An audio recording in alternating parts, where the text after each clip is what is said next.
Update. I told my mom how jealous I am of my half-siblings and now she won't stop crying. I-16 male was born to my mom when she was 15 and I've never known my real dad. My mom didn't drop out of school or anything, and the year after I was born, she started dating Jack. And when they went to university, I obviously got left behind with my grandparents. Mom and Jack got good degrees, got married and moved to Vancouver. My mom's always been in my life. She would still come home every weekend just to cuddle with me and would always give me these nicknames, but calling me her special guy was her favorite one. She'd always bring me back presents and gifts and spend the whole time playing with me. She's the one who paid for my tutoring and after-school stuff and would try and make it to games and stuff like that. Jack wouldn't always come with her, but it was always fun when he would. He's taken me fishing with him a lot of times and we even went camping for 2 weeks together once, but never again because I hate camping. But when I was 10, my mom and Jack had a daughter and then another girl 3 years ago.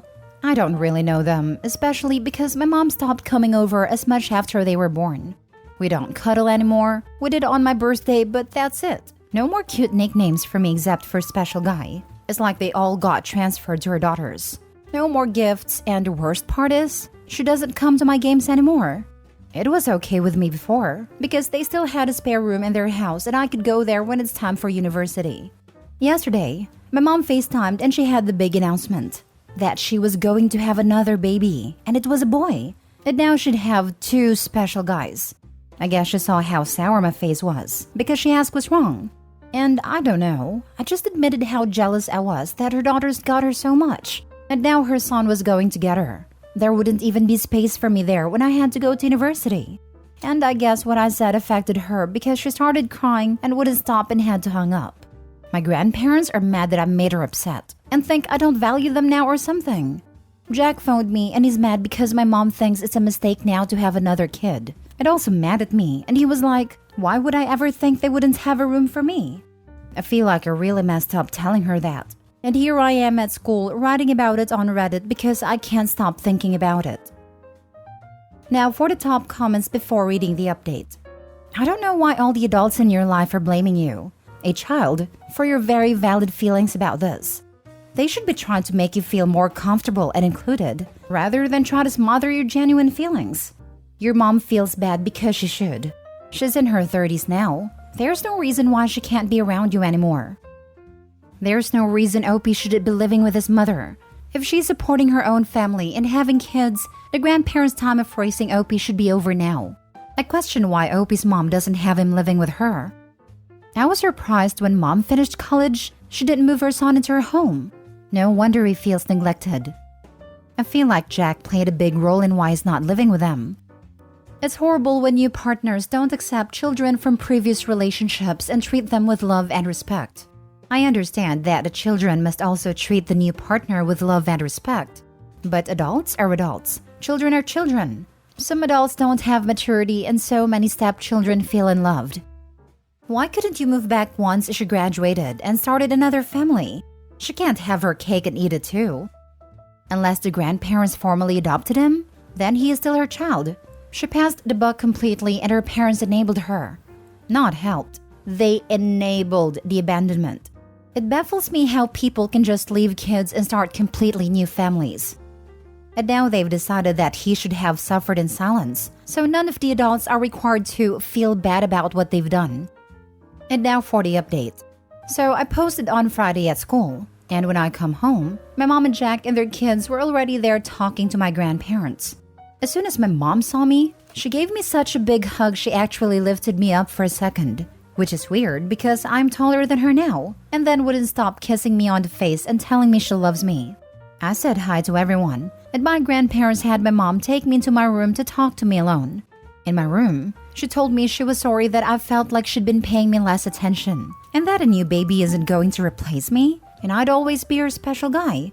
I started crying, so we weren't able to talk until I calmed down, and then Jack came in and joined us. I just admitted that I felt like I wasn't that important to my mom anymore. And if they were having a boy, then there would be no point in them taking me when it's time for university. And then Jack left because he kind of started crying hearing me say that. And that was weird. My mom told me that she wanted to take me when I was 13 and going into high school because she thought that was the best time to do it. Except she argued with my grandparents about it a lot, and they said it was best if I stayed with them. Then when my mom took me to a game, she saw how much fun I was having with my friends and thought they were right. When I said I wanted to go to SFU, she and Jack were happy because it meant I would be with them when I graduated.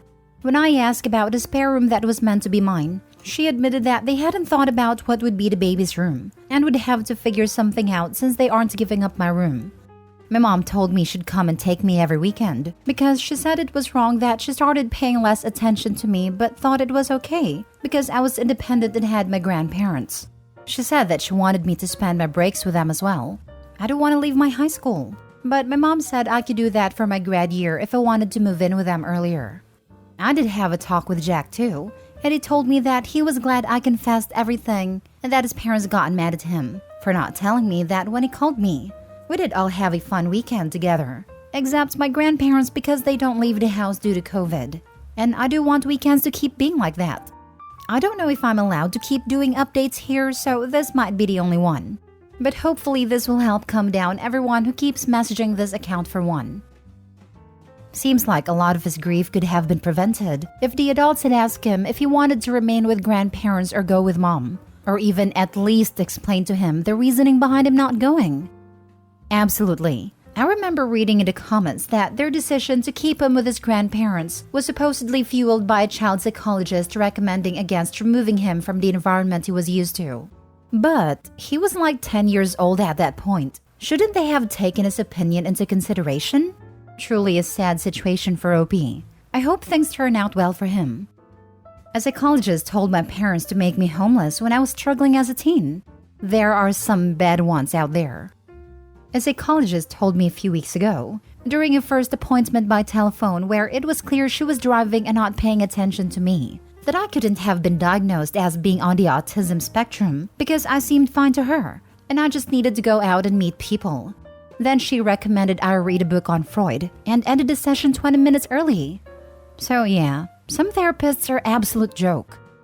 I'm glad about the outcome, but I despise how the first reaction after a teen voicing their feelings is anger and guilt-tripping from all adults involved.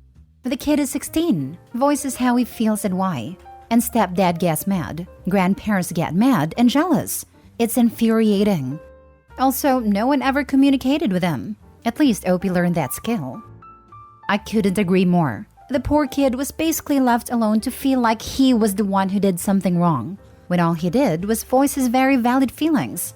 Every adult in the story, not just the mother, should seriously apologize to him for how they reacted to this whole thing, and I really hope they all learn to communicate with OP better. It could have been just a choice of word by OP. However, if his mom actually said, "I'm sorry you feel like," that's such an a-hole thing to say. You're basically saying I don't agree with how you're feeling. I've read several posts of parents getting remarried and or having more offspring and just almost forgetting their first offspring exists. Like they think they can get a total do-over at being a parent, and are Pikachu shocked when their offspring voiced displeasure. Yes, lady, your son who you have kind of forgotten about is not gonna be exactly thrilled when you tell him you're gonna have another son when you barely interact with him as it is. Then in like a decade or two, the parents are gonna be shocked that their offspring wants nothing to do with them and just have no idea what they did wrong. Last story. I don't feel guilty about the loss of my sister's son. So I, female 24, was 7 or 8 at the time this happened. My older sister Susan, 37, was 20 or 21 and she had a newborn baby. Our mom was at work at a time, so it was me, my sister, and the baby at home.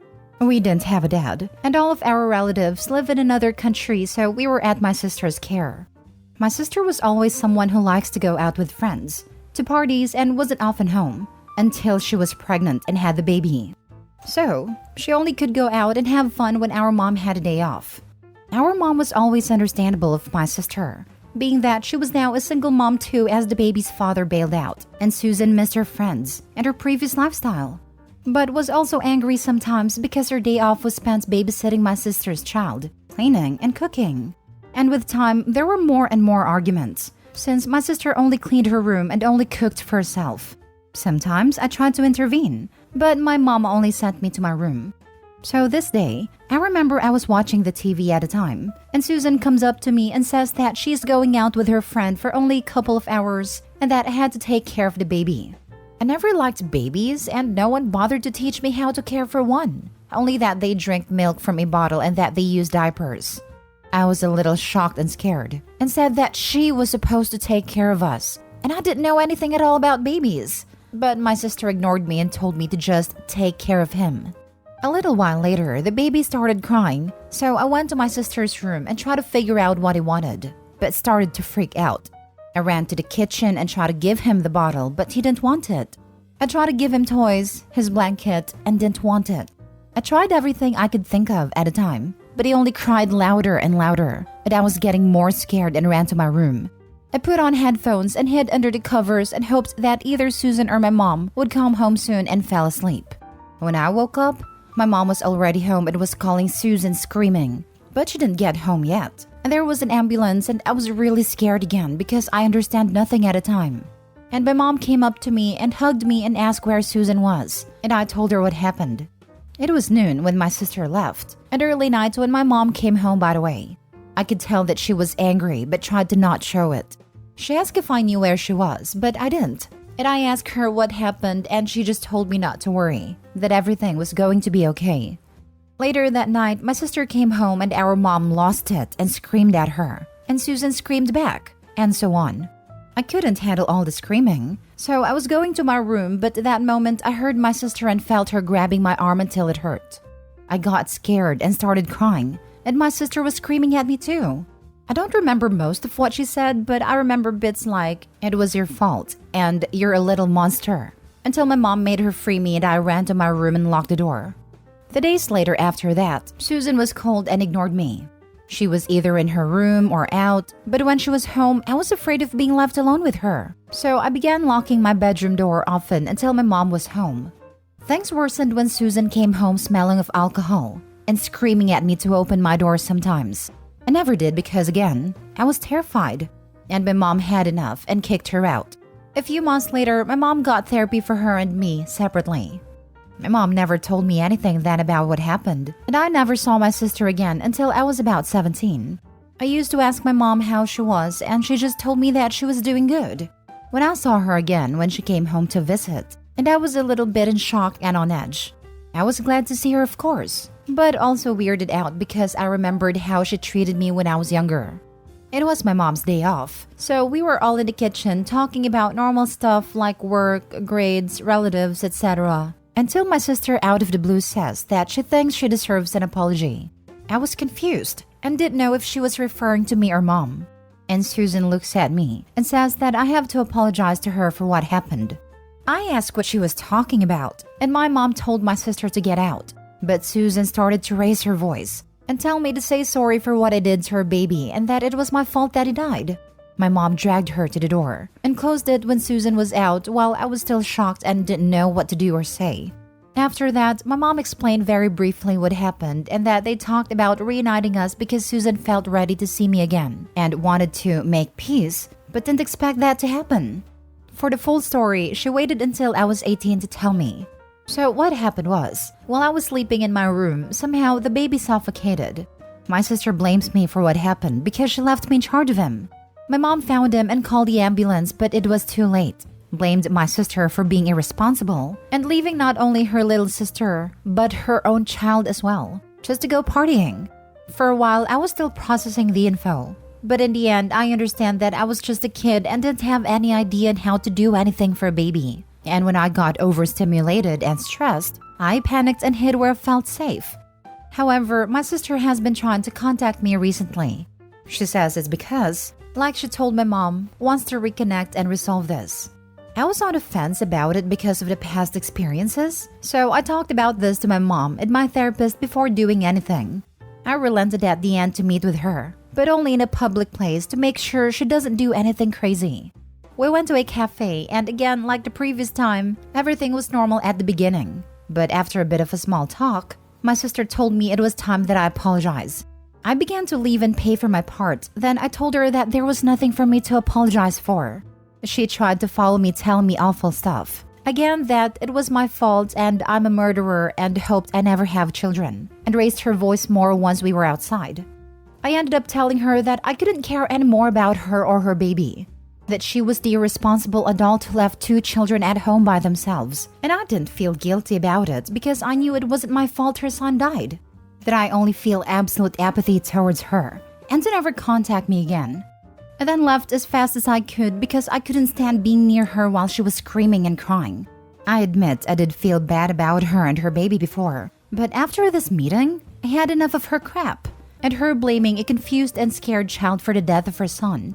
When I got home, I told everything to my mom, and we agreed that if she tried anything, next time we call the police. So that's it. I just wanted to let all of this out. I tried to be as specific as I could from what I remember, what I've been told, and what I wrote in my diary at a time. Feel better now. Now for the comments. Her actions caused the death of her son and gave you trauma for life, and she had the audacity to say she hopes you never have children? She should have been prosecuted for neglect and child endangerment. Glad your mom is supporting you. You were a child. Your sister was the adult. She is 100% responsible for what happened. You were not. She's just trying to put the blame on you because she's too much of a coward to admit it was her fault. This. Who in their right mind leaves a baby behind with a 7 or 8-year-old? Especially without explaining them how to take care of a child. I mean, I basically raised my sister at age 10, which is still 2 to 3 years older than Opie's age. Though I was parentified, which isn't good, I was explained how to do it all before my baby sister was dumped on me. I was also a single mom at the age of 20, living with my own mom. I never really went out to party, but I did go out with friends a few times. But I never would have left my baby alone with a child. Wouldn't even leave any of my kids alone to people who doesn't agree to take care of them, no matter their age. I have an 8-year-old son, 6-year-old daughter, and 10-month-old daughter. The most my older kids have to do is entertain baby for a couple of minutes while I prepare her food or when I go pee.